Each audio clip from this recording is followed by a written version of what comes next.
All right, let's dive right into this explainer. Today, we're mapping out something, honestly, it's just truly profound.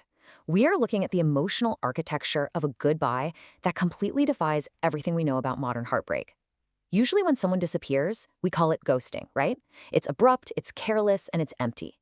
But the source material we're unpacking today reveals a partner who didn't just leave, but meticulously and intentionally planned her own disappearance. We're going to explore the layers of a deeply orchestrated farewell that changes the entire definition of what it actually means to leave someone behind. You have to picture the scene here. Imagine his hands are literally shaking as he unfolds this tangible physical letter, and he reads these opening lines, "I'm sorry, I didn't tell you the truth." This isn't your standard breakup text fired off from the passenger seat of a car. No, this is a devastating confession. It's that exact moment the ground just falls out from underneath him, completely shattering the reality he'd been living in for months. What truth? I mean, you can feel his chest tightening just hearing that. Because for all this time, he thought he knew the narrative. He thought, okay, she walked away because the relationship ran its course, or maybe she just changed her mind. But this single, haunting question, it flips his entire world upside down in a fraction of a second. It is the terrifying realization that the story you've been telling yourself about your own life is fundamentally wrong. The letter goes on, and it takes on this incredibly heavy, deliberate rhythm. I didn't leave suddenly. I knew I was going to leave. And wow, that is the crucial moment of premeditation. Think about the psychological weight of that for a second. This wasn't some messy fight that got out of hand. It wasn't a spur-of-the-moment decision. Her departure was entirely, carefully orchestrated while they were still together. She knew? He freezes. Absolute shock. And the terrifying weight of that realization really starts to set in. Because how do you even process the fact that the person you loved, the person you shared a home with, built a life with, was harboring a secret of this magnitude? She was looking him right in the eye, having dinners, making plans, all while knowing she was already on her way out the door. The cognitive dissonance here is just absolutely staggering. And then, complete silence. 3 words. I was sick. It's a total, breath-stealing gut punch of a revelation. All that noise, all the confusion, the anger and resentment from feeling abandoned, it instantly drops away into an absolute void. These 3 words change literally everything. The story shifts in a split second from a narrative of betrayal to a story of immense, unimaginable tragedy. Which brings us to the heartbreaking motive behind all this secrecy. More than I ever told you, and I didn't want you to watch me fade away. She wasn't running away from him. Not at all. She was actively trying to protect him. She wanted to completely shield him from that agonizing trauma of becoming a caretaker, of having to sit there and watch the person he loves slowly decline. It's a deeply tragic and maybe even misguided, but ultimately profound act of absolute love and self-sacrifice. And there's this brilliant, devastating contrast right at the core of the story. On one hand, you have his initial belief. He thought she just disappeared, vanished. He spent all this time in tearful confusion, battling the ghost of a partner who he thought had just abandoned him. But the reality? She was actually fading away.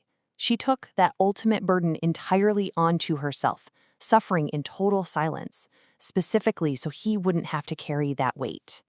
And then she reveals it. So I planned everything. The messages you're getting, I wrote them before I was gone. Here is where the true, incredible architecture of this ghost goodbye is fully revealed. She orchestrated an entire digital illusion from behind the scenes. Those text messages popping up on his phone over the past few weeks, they were not real-time check-ins. No, they were digital echoes, messages written by hands that are no longer here, sent automatically from her past right into his present. Which leads to this total mind-blanking paradox. So it wasn't her, but it was still her. Can you even imagine the psychological whiplash of that? Realizing that you have literally been texting a ghost. Every comforting word, every hey, how is your day, every familiar inside joke, it was all a pre-programmed packet of love sent by someone who had already passed away. It totally challenges our entire understanding of what presence and connection even mean. Let's walk through this timeline together because it really shows the sheer scale of her empathy.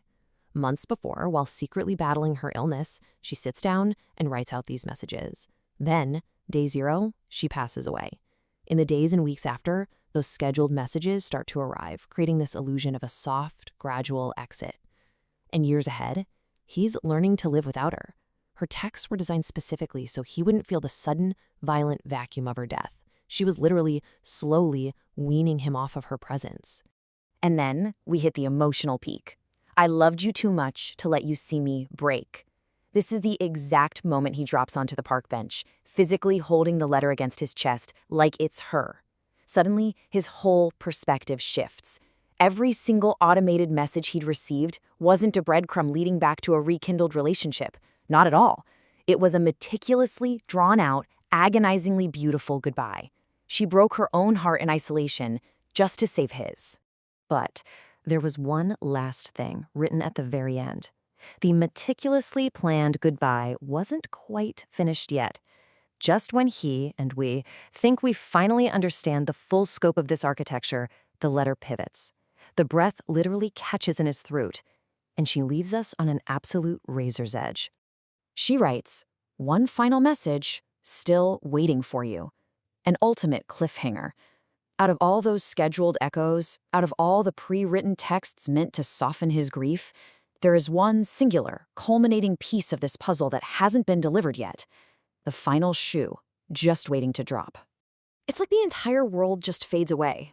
The park bench, the physical letter, the noise of the city street, until there's nothing left in focus but his phone screen, just a tight, claustrophobic view of a single glowing red number 1, an unread notification waiting to be opened, the final, literal echo from the woman he loved, sitting right there in the palm of his hand. Which brings us to the end of today's explainer, standing right at the very edge of this incredible story. Part 7, what could that one final message possibly say after all the protection, all the scheduled grief, and the insane lengths she went to just to shield him? What is the absolute last thought she wanted him to carry with him forever? Thank you so much for exploring this remarkable and heartbreaking emotional architecture with me today. Until next time, keep questioning the narratives in front of you.